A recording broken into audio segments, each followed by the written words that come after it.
Wealthies, welcome back. If you're new here, this is All the Wealth, our WealthMore wealth building channel. And today we are here to celebrate our subscribers. Yes, that is right. You guys showed up, you tuned in, you told us how this channel means so much to you and how it is helping you get smarter, more confident about building your wealth. As always, you can go to wealthmore.net to work one-on-one with one of our wealth advisors, invest in our managed portfolios, and you can get more through our community-free membership. But here's a look back to some of my favorite moments across different episodes. All the wealth. Thank you. And as we always do, we bring you the facts. So the reality is the richest Americans own the vast majority of the US stock market, and that is according to Fed data. The top 10% of Americans hold 93% of all stocks, and this is the highest level ever recorded. And then there was this perception, at least especially during COVID, right, that there was a lot more participation in the market, right? The regular folks were more inclined to start investing, even if it was in small amounts. And certainly the platforms have made it accessible, right? It's much easier to actually place the trade, have an account. But clearly that's not moving the needle in any meaningful way. The wealthy understand that the best returns, or some of the best returns to be had on their money, is by investing in the stock market. And then they have another thing that helps them tremendously, is they have the benefit of getting wealth advice. The wealthy are playing and leveraging the markets. They are putting their money at work. I like to say that my money should be working harder than I work. And I can only... That's the goal. You know, I need sleep, but my equities don't. They really don't. And I want to encourage you guys to not have lazy money. Lazy money does not serve you. And my wish was that retail investors, for once, would not panic sell. And the data is in, and kudos to our retail investors. You guys did not panic sell. You stayed the course. And it is actually the institutional investors that drove most of the sell-off. So if any of our chats over the last month here inspired you to take a deep breath, think about your long-term strategy, if it inspired you to join us for a one-on-one, email us with a question, and that helped you to not sort of panic sell, I can't tell you enough. I have all the love for that. Like, please, guys, keep tuning in.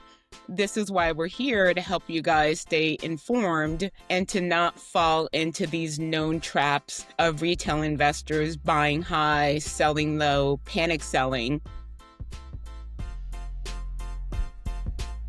You mentioned housing as well. Of course, housing is covered in the military. You can either stay on base or you can live off base and get a housing allowance. That's a big benefit, because if you decided to purchase a home, you can get a mortgage, and basically the military is paying off your mortgage with the housing allowance. Mortgage. Yeah.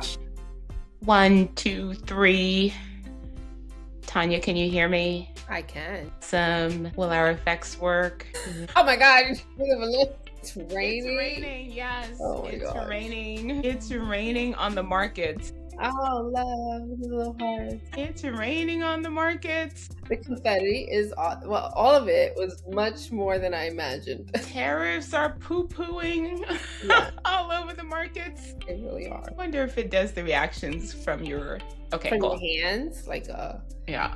the other part. It's going to supersede what you put in your will, which a lot of people don't realize. There's been so many documented Yes. issues where people were like, well, I named this person in my will, that's great, but on your okay with someone else. So Yes. you always want to make sure everything aligns with what your wishes are. So you can always put someone down now, and also a contingent beneficiary, which means a backup person or persons. You can always do that and change it at any point in time. Yeah. It's not set in stone. You need to Taxes is a privilege, right? I remember one time I was at this event and this guy said, one of my goals is to pay $1 million in taxes. I was like, that's great. I'm not with you yet. Hold on.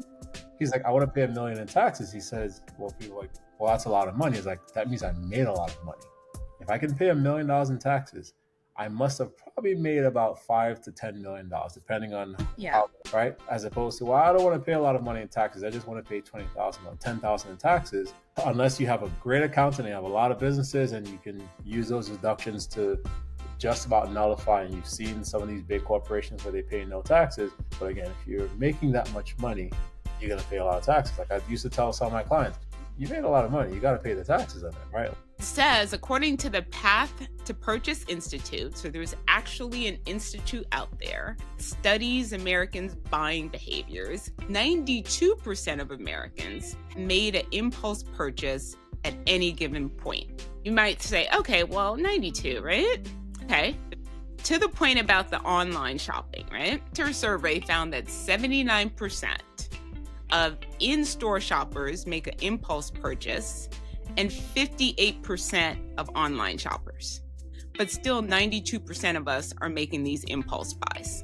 I am focused on meeting X goal, but it gets better. If you have specific check-ins with your, let's call this person your accountability partner or your accountability buddy, your chance of success, meaning that you actually will achieve that goal, increases to, take a guess, Tanya. 70%? Higher. 95? Higher, 95%. Yeah, 95.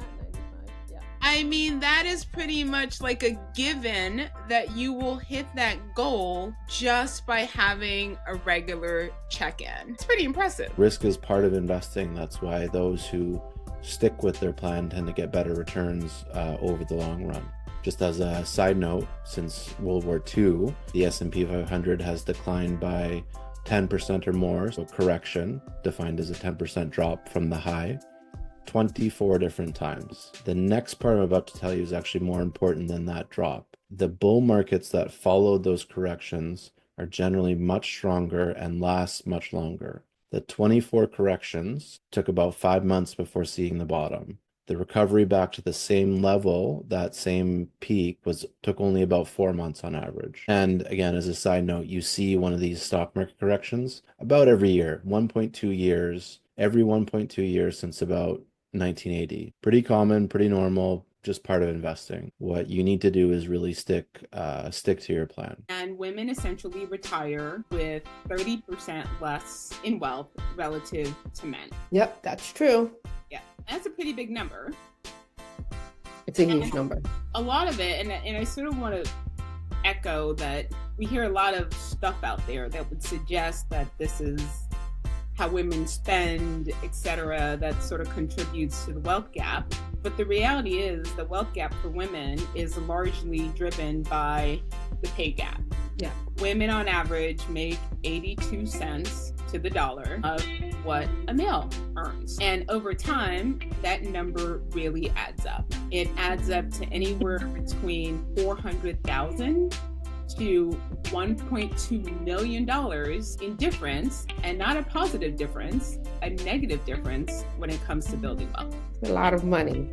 It's a ton of money, right? Like most people are trying to retire with $1 million, and that wealth gap is impacting us to the tune of anywhere between $400,000 to $1.2 million bucks, the highs. And then when things get a little hectic in the market, they exit at the lows, which means maybe you bought a stock at $150 at its high, likely trending towards its 52-week high. Markets get a little choppy, you get nervous, and you maybe sold your shares at $100 and took a loss because you didn't have a wealth advisor that you could pick up the phone and talk to, that you can go through your long-term investing strategy, and who can even make sense of what's happening in the market. Markets right now have taken a bit of a correction, and I would love retail investors to actually, for once, do the reverse. I would like you guys to flood our website, click on the button, and schedule a one-on-one with any of our wealth advisors. And I want you guys to do the opposite of traditional retail investors and say, how can I seize an opportunity to maybe come in at the lows? This is what many wealth managers are doing right now, calling their clients, looking for the bright spots in the market, because they know that means even more upside to their clients. Yes. You can book a call to learn more about us, to learn more about how we help. It's free. You To can talk book to a the call with planner. Tanya.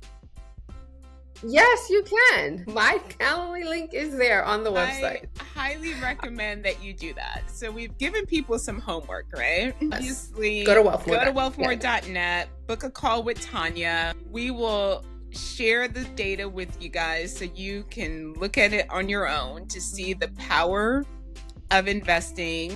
But the key is to get started and stick with it and have solid advice along the way. And so we have a new year in what, 11 days? I mean, I'm not a big fan of New Year's resolutions. You can start today. You can start